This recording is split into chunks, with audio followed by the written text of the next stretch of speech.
उप मुख्यमंत्री भाई देवेंद्र फडणवीस जी, Ajit Dada Pawar ji, Indian newspaper society के प्रेसिडेंट भाई राकेश शर्मा जी, सभी वरिष्ठ महानुभाव, देवी और सज्जनों, सबसे पहले मैं इंडियन न्यूज़पेपर सोसाइटी के सभी सदस्यों को बहुत बहुत बधाई देता हूं।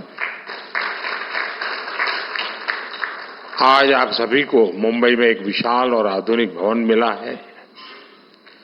मैं आशा करता हूं कि इस नए भवन से आपके कामकाज का जो विस्तार होगा, आपकी जो ईज ऑफ वर्किंग बढ़ेगी, उससे हमारे लोकतंत्र को भी और मजबूती मिलेगी। इंडियन न्यूज़पेपर सोसाइटी तो आजादी के पहले से अस्तित्व में आने वाली संस्थाओं में से एक है और इसलिए आप सबने देश की यात्रा के हर उतार चढ़ाव को भी बहुत बारीकी से देखा है, उसे जिया भी है और जन सामान्य को बताया भी है। इसलिए एक संगठन के रूप में आपका काम जितना प्रभावी बनेगा, देश को उसका उतना ही ज्यादा लाभ मिलेगा। साथियों, मीडिया केवल देश के हालातों का मुख्य दर्शक भर नहीं होता। मीडिया के आप सभी लोग हालातों को बदलने में, देश को दिशा देने में एक अहम रोल निभाते हैं।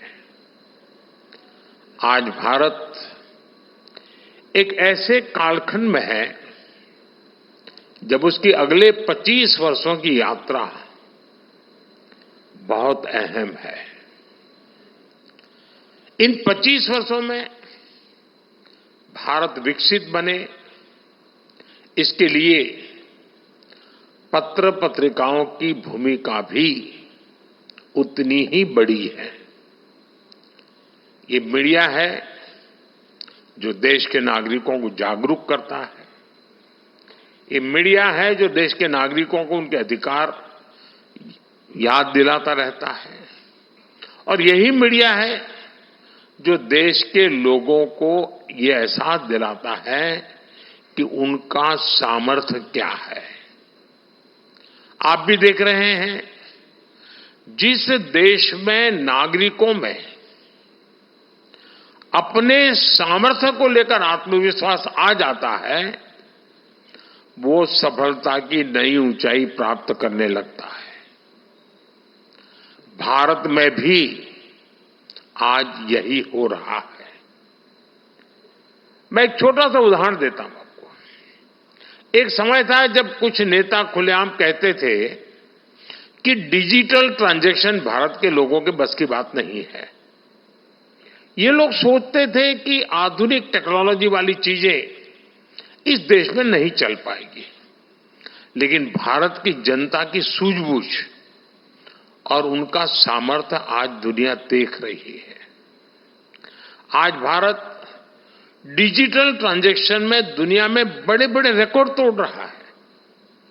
आज भारत के यूपीआई की वजह से आधुनिक डिजिटल पब्लिक इंफ्रास्ट्रक्चर की वजह से लोगों की ईज ऑफ लिविंग बढ़ी है। लोगों के लिए एक स्थान से दूसरे स्थान पैसे भेजना आसान हुआ है। आज दुनिया भर में हमारे जो देशवासी रहते हैं, खास करके गल्फ के देशों में, वो सबसे ज्यादा रेमिटेंस भेज रहे हैं और उनको जो पहले खर्च होता था उसमें से बहुत कमी आ गई है। और इसके पीछे एक वजह ये डिजिटल रिवॉल्यूशन भी है। दुनिया के बड़े बड़े देश हमसे टेक्नोलॉजी और हमारे इम्प्लीमेंटेशन मॉडल को जानना समझने का प्रयास कर रहे हैं। ये इतनी बड़ी सफलता सिर्फ सरकार की है ऐसा नहीं है। इस सफलता में आप सभी मीडिया के लोगों की भी सहभागिता है और इसलिए ही आप सब बधाई के भी पात्र हैं। साथियों, मीडिया की स्वाभाविक भूमिका होती है डिस्कोर्स क्रिएट करना, गंभीर विषयों पर चर्चाओं को बल देना। लेकिन मीडिया के डिस्कोर्स के दिशा में कई बार सरकार की नीतियों की दिशा पर निर्भर होती है। आप जानते हैं, सरकारों में हमेशा हर कामकाज के पीछे अच्छा है बुरा है, लेकिन वोट का गुणा भाग उसकी आदत लगी ही रहती है। हमने आकर के इस सोच को बदला है। आपको याद होगा, हमारे देश में दशकों पहले बैंकों का राष्ट्रीयकरण किया गया था, लेकिन उसके बाद की सच्चाई ये थी कि 2014 तक देश में 40-50 करोड़ गरीब ऐसे थे जिनका बैंक अकाउंट तक नहीं था।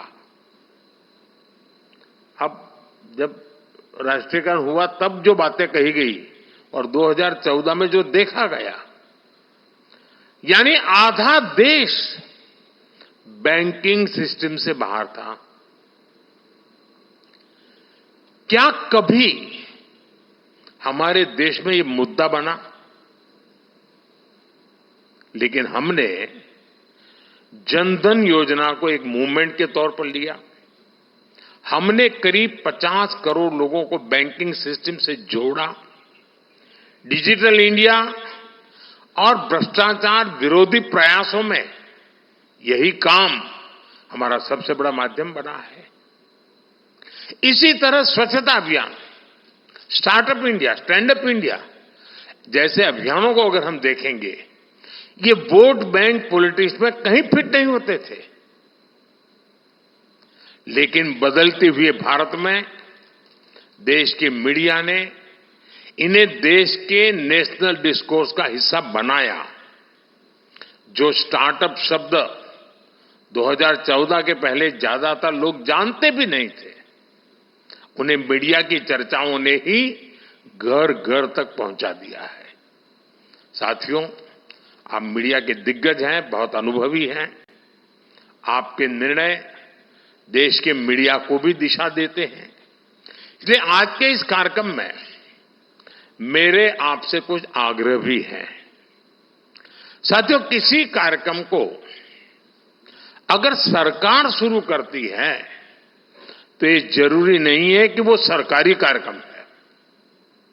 सरकार किसी विचार पर बल देती है तो जरूरी नहीं है कि वो सिर्फ सरकार का ही विचार है।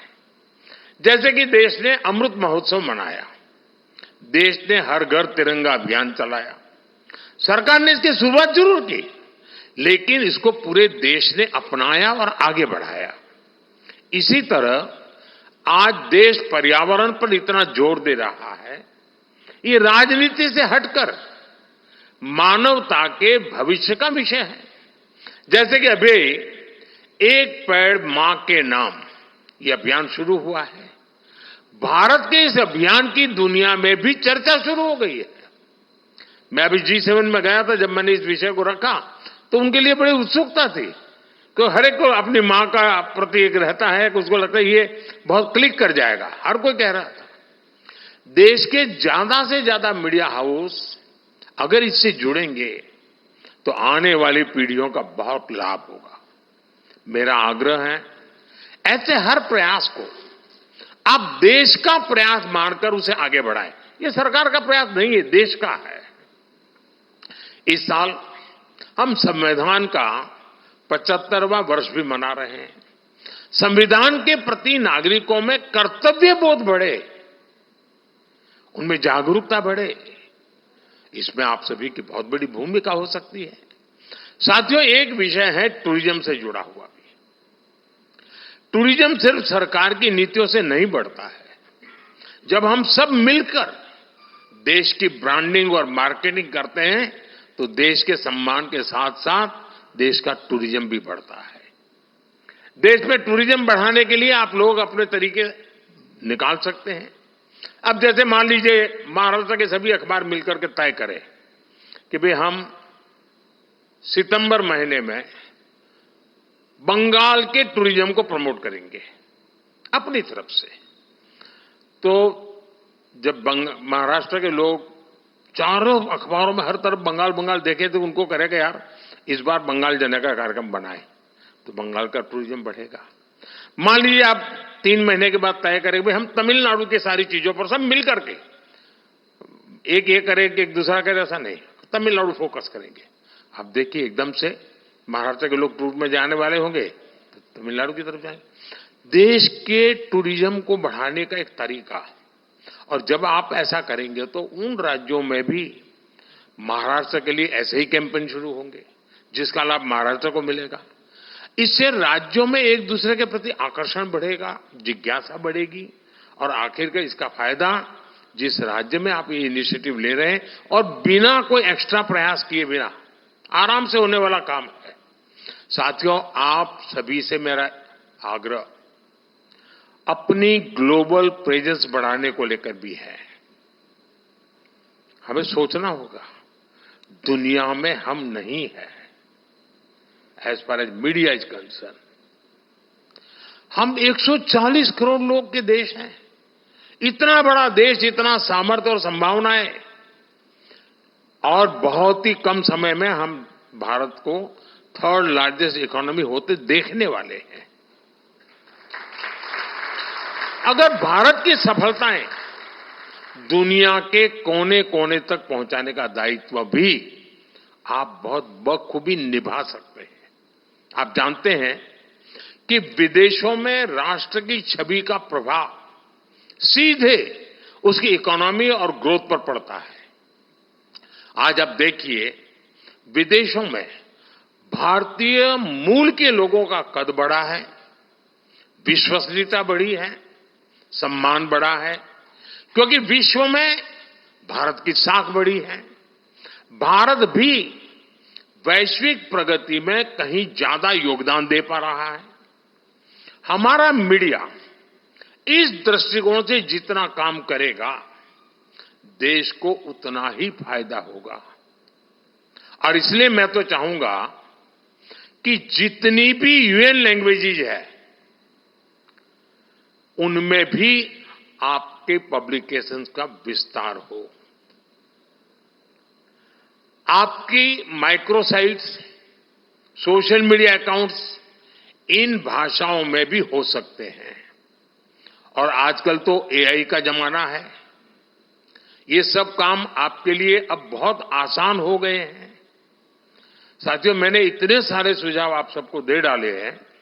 मुझे मालूम है आपके अखबार में, पत्र पत्रिकाओं में बहुत लिमिटेड स्पेस हो रहती है, लेकिन आजकल हर अखबार पर और हर एक के पास एक पब्लिकेशन के डिजिटल एडिशंस भी पब्लिश हो रहे हैं।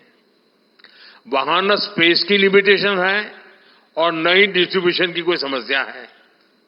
मुझे भरोसा है कि आप सब इन सुझावों पर विचार करके नए एक्सपेरिमेंट्स करेंगे और लोकतंत्र को मजबूत बनाएंगे। और मैं पक्का मानता हूं कि आपके लिए एक भले 2 पेज की छोटी एडिशन जो दुनिया की यूएन की कम से कम लैंग्वेजेज में हो, दुनिया का अधिकतम वर्ग उसको देखता है, पढ़ता है, एम्बेसीज उसको देखती है, और भारत की बात पहुंचाने की एक बहुत बड़ा सोर्स आपकी ये जो डिजिटल एडिशंस है उसमें बन सकता है। आप जितना सशक्त होकर काम करेंगे देश उतना ही आगे बढ़ेगा। इसी विश्वास के साथ आप सभी का बहुत